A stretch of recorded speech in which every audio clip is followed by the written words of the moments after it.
Jour 7 de ma quarantaine. Je me suis enfermée durant 24 heures dans une douche. Je suis passée à l'acte le 26 mai 2020. Voici mon cahier Didier. Je suis dans la douche. Je n'ai aucune idée de l'heure, sauf qu'il est après 10h45 du matin. Je n'ai avec moi que ce cahier pour écrire et dessiner mes pensées, 2 stylos, une bouteille d'eau, une lampe, des bouchons d'oreilles pour me couper des sons qui pourraient venir du monde extérieur, 2 caméras pour garder des traces, et les vêtements que je porte. Voilà. Seuls Corinne et moi sommes dans cet appartement de quarantaine, dans les résidences vides du cégep. Dès l'arrivée de notre séjour à Buenos Aires, nous y avons été placés en confinement. Il nous est interdit de sortir de l'appartement. Nous sommes surveillés. Vous vous demandez peut-être pourquoi j'ai décidé de m'enfermer dans la douche pendant 24 heures, de me confiner dans mon confinement. Je le fais simplement pour savoir comment c'est d'être dans un tout petit espace durant 24 heures, pour ressentir la faim, l'isolement, le silence, le vide. Pour avoir un souvenir, je fais ça pour réfléchir, me découvrir. Je ne crains pas de m'ennuyer, car j'ai un stylo et du papier. J'ai beaucoup, même énormément de choses dans cette douche. Lorsque la caméra est allumée, je me sens observée. Je prends conscience de ma position devant la caméra. Lorsque j'éteins la lampe, je vois la lumière blanche de l'extérieur filtrer sur la porte. Je m'impose des règles. Je ne peux sortir de la douche que pour aller aux toilettes et à la fin des 24 heures. Je ne dois parler à personne. Je ne peux pas manger et finalement, rien ne peut y entrer. La douche est grise et noire. Il n'y a pas de couleur. Mais je cherche et je vois plein de couleurs.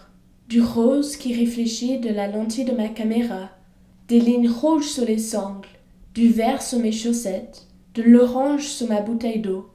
Finalement, ce n'est pas que du gris et du noir. J'ai voulu faire 100 squats, je les ai faits. J'ai voulu dessiner, j'ai dessiné mon corps. J'ai voulu faire des siestes, j'en ai fait. La lumière sous la porte est plus jaune. Je pense que la nuit est tombée. Je m'endors doucement. Je pense au confort d'un matelas. Je pense au soleil. J'ignore la faim. Je pense aux gens qui sont réveillés et à ceux qui dorment. Je pense au temps qui coule et à la fin de ces 24 heures. Le jour s'est levé. Ça a pris du temps pour que la lumière jaune disparaisse, pour laisser place au bleu. Je suis heureuse. La place où j'ai dormi est chaude.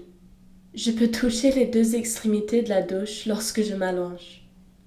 Voulez-vous savoir comment c'est de dormir dans une douche? Eh bien, j'ai réalisé ma chance d'avoir un lit et des couvertures. Pas tout le monde a accès à ça. J'étais très excitée à l'idée de passer 24 heures dans une douche.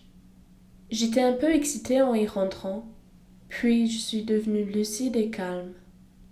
Les petits hauts et bas sont insignifiants. Lorsque j'ai vu que le jour s'était levé sous la porte, j'étais excitée à nouveau. Maintenant, j'attends que Corinne me dise qu'il est 10h45 du matin. Je vais vous dire ce que j'ai vraiment vécu durant ces 24 heures confinée dans la douche. Je ne me suis jamais sentie aussi libre. Je n'avais aucune obligation. Je décidais quand je voulais qu'il soit le jour ou la nuit avec ma lampe. J'étais seule avec mes pensées. J'avais choisi mon monde et mes règles. Il y avait tant de choses à observer et tant de pensées qui coulaient que je n'ai pas réussi à tout écrire. Je ne me suis pas ennuyée, car il y avait un nombre illimité de possibilités dans cet espace confiné. Je n'ai pas vraiment ressenti la faim, l'isolement, le silence et le vide. J'étais absorbée par l'infinité du cerveau humain.